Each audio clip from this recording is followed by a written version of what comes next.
Assalamualaikum viewers and students, how are you? I hope you are all fine and welcome to my YouTube channel Physics with Itisham. So today is our topic about waves. So students, I hope you know about waves, and you not know, then I tell you about waves. Wave is the form of energy transfer from one point to another point in different ways.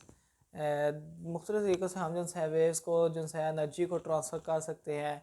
It is in the form of air, it is in the form of particles like photons, and it is in the form of water. पानी के ज़रिए भी किसी energy को transfer किया जा सकता है एक जगह से दूसरी जगह पे. तो पानी के ज़रिए और मैटर के ज़रिए भी ट्रांसफ़र किया जा सकता है कि जब एक मैटर दूसरे मैटर के साथ टकराता है तो वो क्या होता है कि वेव वहाँ पे भी जनरेट करके एक मैटर को हम जो है आगे मूव करवा सकते हैं. पानी में आपने अक्सर एक्सपेरिमेंट किया होगा कि पानी में जो है वो कश्ती आप रख दें, या आप कभी आपने बारिश के दिनों में रेनिंग सीज़न में आपने जो है क्या इसका नाम है बोट बनाई हो वाटर कागज़ की, तो आप उसको पानी में रख देते हैं और आप उसको जो है वो रोटेट करते हैं तो वो आहिस्ता आहिस्ता आगे आगे जाती है कश्ती. तो वो आप क्या कर रहे थे, वेव जनरेट कर रहे होते हैं, फॉर्म इन एक एनर्जी आप ट्रांसफ़र कर रहे होते हैं. तो हाथ से एनर्जी पैदा करके वेव की फॉर्म में आप जो है वो उस बोर्ड को क्या करते हैं आगे की तरफ मूव करते हैं.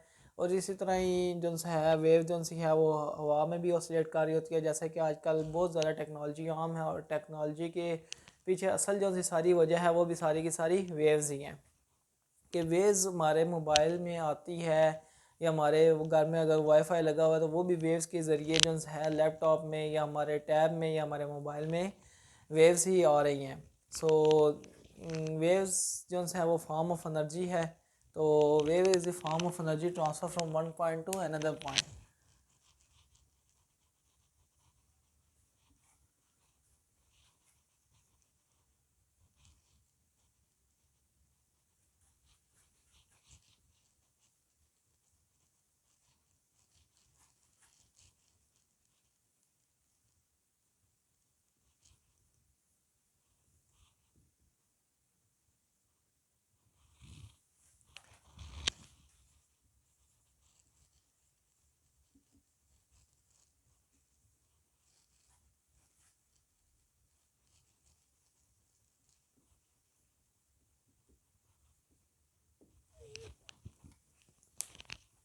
नो बेसिकली हम अब इसके जो है वेव्स की आपने देख ली डेफिनेशंस क्या है कि वेव्स क्या होती है, इन दी फॉर्म एक एनर्जी की फॉर्म है.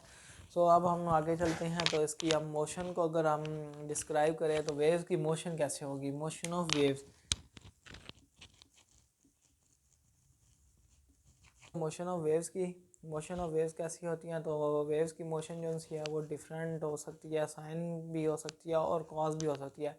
साइन वेव कैसे होंगी, कॉज वेव कैसे होंगी, वो भी मैं डिस्क्राइब करूँगा. और मोशन को वेव्स तो ज़ाहिर है टाइम के लिहाज से हम इसकी बात करेंगे. तो टाइम के लिहाज से हम इसको सबसे पहले ले लेंगे वाई एक्सिस, हम एक ग्राफ ड्रा करेंगे और वहाँ पे हम क्या करेंगे कि इस वेव की मोशन को जो है वो क्या करेंगे रीड करेंगे कि वेव कैसे मूव करती है या मोशन मूव होती है.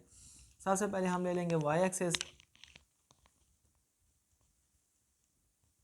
और हॉरिजेंटल पे ले लेंगे. वर्टिकल पे हमने ले लिया वाई एक्सिस और हॉरिजेंटल पे ले लिया हमने एक्स एक्सिस. अब एक्स एक्सिस और वाई एक्सिस हमने ले लिया. अब इस पे हम एक वेव ड्रा कर लेंगे और फिर दिखाएंगे कि वो वेव जो है वो कैसे मूव करती है. तो लेट कि ये वेव स्टार्ट हो गया ज़ीरो से स्टार्ट हुई और पीक पे चलेगी. पीक से दोबारा जो है वापस नीचे आती है और ज़ीरो पे आ जाती है.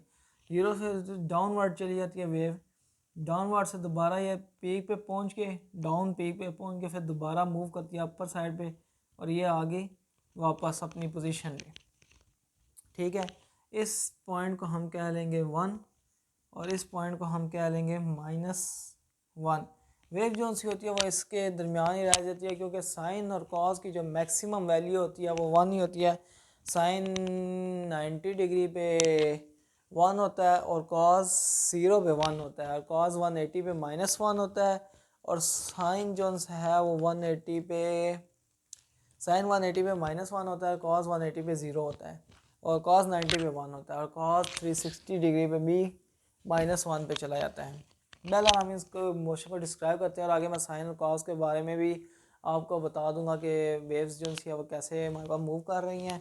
तो सबसे पहले हमारे पास आ जाता है कि वेव्स जो सी है वो 0 डिग्री स्टार्ट हो रही है, तो टाइम हम यहाँ पे एक्स एक्सिस पे हम क्या ले रहे हैं, टाइम ले रहे हैं।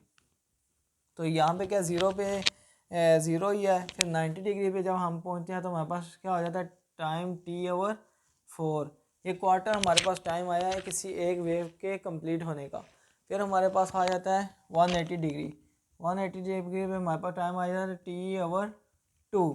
ये हाफ टाइम हमारे पास आ गया किसी भी एक वेव का। फिर उसके बाद हम आगे चलते हैं तो हमारे पास आ जाता है वेव जो सी है वो पहुंच जाती है 270 डिग्री पे। 270 डिग्री पे हमारे पास क्या आ जाता है, 3T/4। और एंड में हमारे पास जो सा 360 डिग्री, 360 पे जब डिग्री पे हमारे पास जब वेव पहुंचती है तो वो हमारे पास क्या आ जाती है, टी आ जाता है। ठीक है, तो एक कंप्लीट टाइम हमारे पास आ जाता है जब एक वेव दोबारा 360 डिग्री पे पहुंचती है, तो एक वेव हमारे पास कंप्लीट हो जाती है और एक हमारे पास कंप्लीट टाइम आ जाता है किसी भी एक वेव का। ठीक है, तो अब ये आप बताएं मुझे कि ये कौन सी वेव है, और साइन वेव है या कॉस वेव है। जैसे कि साइन जो है वो साइन 0 डिग्री पे क्या होता है, 0, और कॉस जो है वो 0 डिग्री पे क्या होता है, 1 होता है। तो ये जो सी वेव है ये साइन वेव है। और अब हम कॉस वेव बनाएंगे तो कॉस वेव ज़ाहिर है कि कहाँ से शुरू होती है, 1 से शुरू होती है। तो ये 1 था यहाँ पे, यहाँ से शुरू होगी कॉस वेव, 90 डिग्री पे 0 हो जाएगी, 180 डिग्री पे -1, 270 डिग्री पे दोबारा 0, और 360 डिग्री पे दोबारा 1 पे आ जाएगी। तो ये कौन सी वेव होगी, कॉस वेव। ये हमारे पास कॉस वेव आ गया है, और ये हमारे पास कौन सी वेव आ गया है, साइन वेव। ये हमारे पास कंप्लीट कॉस वेव है जो 0 है, T0 है, T/4 है,